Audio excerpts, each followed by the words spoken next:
Edmund Emil Kemper, conocido mundialmente como Ed Kemper o el asesino de las colegialas, es uno de los criminales más impactantes y analizados de la historia contemporánea de Estados Unidos, nacido el 18 de diciembre de 1948 en Burbank, California, en el seno de una familia disfuncional marcada por el abuso, la humillación y el rechazo, principalmente por parte de su madre, Clarnell Strandberg, una mujer dominante, autoritaria y alcohólica que constantemente lo ridiculizaba, lo menospreciaba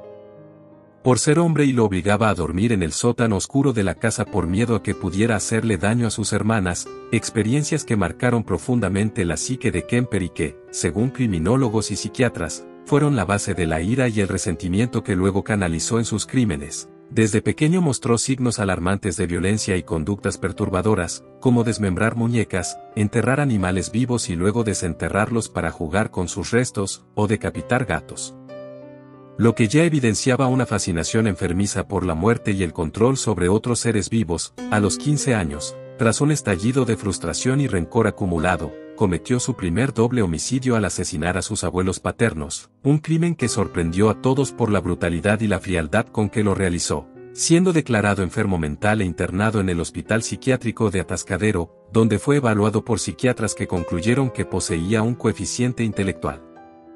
extraordinario, superior a 140, y una gran capacidad de manipulación, lo que le permitió simular avances en su tratamiento hasta lograr su liberación en 1969, a los 21 años, considerado aparentemente rehabilitado. Sin embargo, tras recuperar su libertad y volver a vivir con su madre en Santa Cruz, la tensión en la relación materno-filial se reactivó con más fuerza, lo que sumado a la falta de vínculos sanos, el rechazo social y el resentimiento acumulado hacia las mujeres, desembocó en una de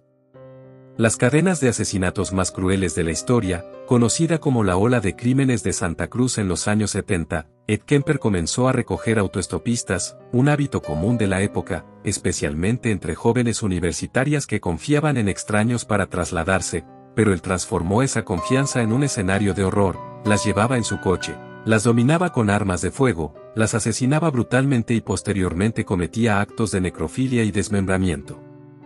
conservando partes de los cuerpos como trofeos, lo que reflejaba no solo su sed de control sino también una perversión profundamente arraigada. Entre 1972 y 1973 asesinó al menos a 6 jóvenes mujeres, todas ellas estudiantes, además de su madre y la amiga de esta, sumando en total 10 víctimas reconocidas. Aunque se sospecha que podrían ser más, lo más perturbador es que en varias ocasiones llegó a conversar con la policía y los investigadores de Santa Cruz, incluso tomando copas con ellos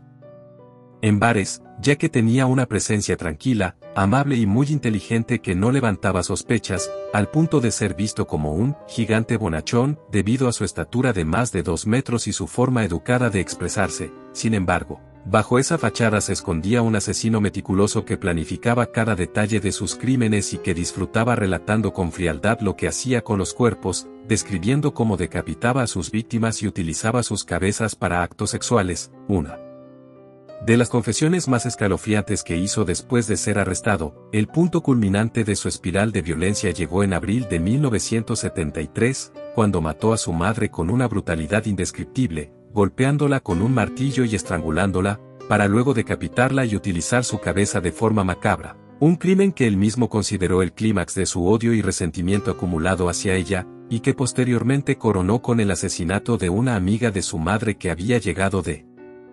visita. Tras este último doble homicidio, Kemper, agotado y consciente de que su carrera criminal había llegado al límite, llamó a la policía para confesarse, algo inusual en asesinos seriales, relatando con lujo de detalles cada uno de sus crímenes y colaborando activamente en las investigaciones. En su juicio fue declarado culpable y condenado a 8 cadenas perpetuas, sin posibilidad de pena de muerte debido a la suspensión de esta en California en ese momento, y desde entonces cumple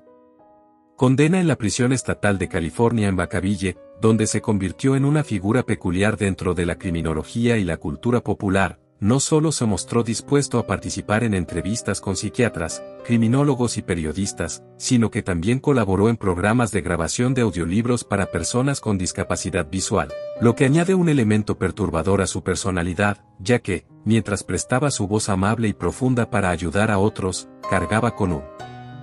Pasado de atrocidades inimaginables, Ed Kemper es hoy un caso de estudio obligatorio en criminología y psicología criminal, pues su combinación de inteligencia, capacidad de manipulación, autocontrol y violencia extrema lo convierten en un ejemplo paradigmático de la psicopatía, un asesino que no actuaba por simple impulso, sino que planificaba, reflexionaba y luego narraba sus crímenes con una serenidad aterradora, lo que deja en claro hasta qué punto la mente humana puede oscurecerse cuando se conjugan factores biográficos, psicológicos y sociales, y aunque su historia es aterradora, también sirve como advertencia y como fuente de análisis para entender mejor cómo se forman los asesinos seriales y cómo pueden ocultarse tras una fachada de normalidad. Incluso hoy, a más de 5 décadas de sus crímenes, Ed Kemper sigue siendo un nombre que resuena en la cultura popular, apareciendo en documentales, series como Mindhunter y estudios académicos, siempre representando el rostro del mal envuelto en inteligencia, calma y humanidad aparente, un monstruo que caminaba entre la gente sin ser descubierto, y que con su voz suave y razonamientos fríos dejó al descubierto la delgada línea entre lo humano y lo inhumano.